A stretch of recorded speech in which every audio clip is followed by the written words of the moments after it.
नीमच शहर में अवैध कॉलोनियों का दंश झेलते हुए यहाँ के रहवासी मूलभूत सुविधाओं से ही वंचित हैं, जबकि पिछली शिवराज सरकार ने इन कॉलोनियों को वैध किए जाने को लेकर प्रक्रिया भी शुरू की थी।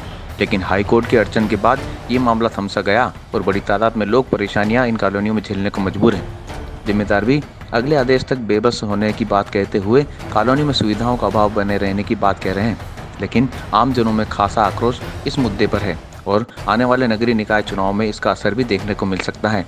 नीमच शहर की रिटायर्ड कॉलोनी हो या सांवलिया नगर या फिर अमर कॉलोनी, ऐसी करीब 30 कॉलोनियां हैं जो कि अवैध की श्रेणी में होकर मूलभूत सुविधाओं से महरूम है, जिसके चलते इन कॉलोनियों में न सड़क है, न नाली, न बिजली। यहाँ 2 दशकों से कोई भी व्यवस्था देखने को नहीं मिली है।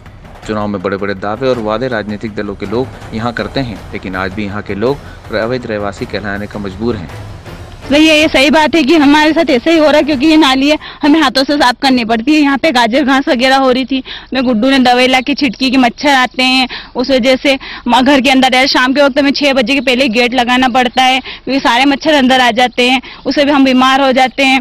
यहाँ पे चारों तरफ घास हमें हाथों से उखाड़नी पड़ती है। रोड नाली नहीं है, रोड नहीं है, नल सुविधा हमारे सबने मेहनत करी, इधर के नल आ जाए तो कहीं जाके नल आए। यहाँ पे पानी की सुविधा, कुआं पास में लगाओ, इस पे जाली ढकवा दो, नगर पालिका जाके आ गई तो भी जाली। वैध कॉलोनी नहीं है कि ये अवैध है, और पेपर में आए सर कि वैध हो गई, फिर बोला कि नहीं वैध नहीं हो पाई है ये कॉलोनी।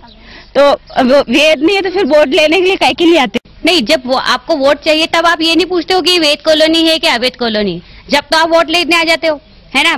इंसान कहीं भी हो, कहीं से भी आएंगे वोट लेने के लिए कि हाँ आप हमको वोट दीजिए, और जब समस्या बताते हैं तो आप पीछे हट जाते हो।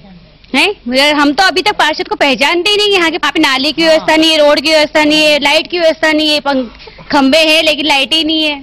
अंधेरे में हमको टाइम बाय टाइम निकलना पड़ता है। हर बार बताइए ना, लेकिन उसको सुना अनसुना किया जाता है। ये कह के टरका दिया जाता है कि ये अवैध क्षेत्र आता है, इसलिए वहाँ पे कोई भी आपको सुविधा नहीं दी जा सकती है। जबकि पूरे शहर की बात करें तो 35 कॉलोनियां हैं जहाँ पे 50,000 लोग निवास करते हैं पूरे शहर में।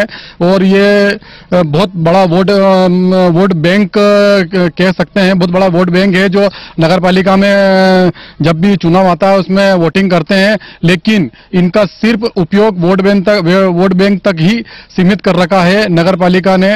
और जबकि पूर्व सरकार ने जो मुख्यमंत्री शिवराज सिंह जी चौहान के समय भी यह कहा गया था कि इसको शीघ्र ही मतलब विकसित क्षेत्र में लिया जाएगा अवैध से हटाकर, लेकिन उस समय भी ये बात ठंडे बस्ते में चली गई।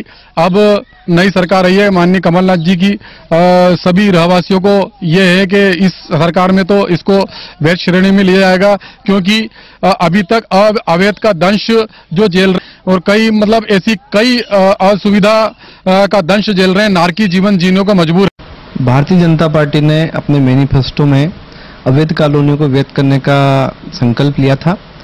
उसका पालन करते हुए मुख्यमंत्री शिवराज सिंह जी चौहान ने प्रदेश भर की जितनी अवैध कॉलोनियां थी उनको वैध करने का विधानसभा से प्रस्ताव पारित किया। गजट नोटिफिकेशन हुआ, नगर पालिका में निर्देश आए और हमने 32 कॉलोनियों को वैध किया।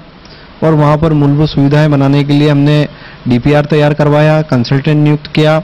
नगर पालिका ने अपनी अमृत योजना के तहत वहां पर पानी की पाइपलाइन डाली, सीवरेज लाइन डाली, कुछ नालियों का निर्माण कराया। और इसी बीच में सत्ता परिवर्तन हुआ और हाईकोर्ट के अंदर एक जनहित याचिका लगी। हाईकोर्ट ने जो सरकार ने जो अवैध को वैध करने का निर्णय लिया था उसको निरस्त कर दिया।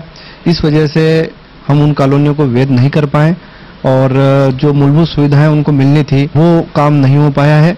और यदि अभी मध्य प्रदेश सरकार पुनः नगर पालिका एक्ट में संशोधन करती है और अवैध कॉलोनियों को वैध करने का एक्ट में प्रावधान करके गजट नोटिफिकेशन करती है तो पुनः अवैध कॉलोनी को वैध करने का कार्य प्रारंभ होगा। नामांतरण होंगे, उनको बैंक लोन मिलेगा, वहां पर सड़कें बनेंगी।